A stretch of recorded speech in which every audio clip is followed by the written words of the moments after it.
Sa mapagpalang araw na naman mga idol, welcome again sa ating episode ng Moto Features. At ang ibibida natin, walang iba si Rusi Karuza 200i. So gaano ba ito kasulit at kaganda, alamin natin yan sa video na to. Welcome to Haji Moto Vlogs. Let's go.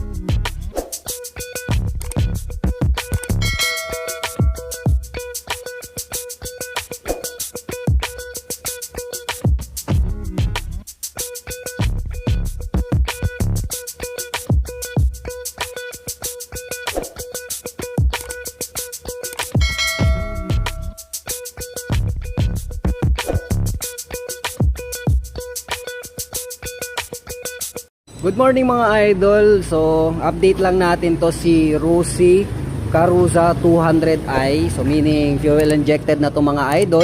So ano siya, tri-wheeler siya. So passenger po siya mga idol, no. Napaka-pogi at napaka-convenient gamit.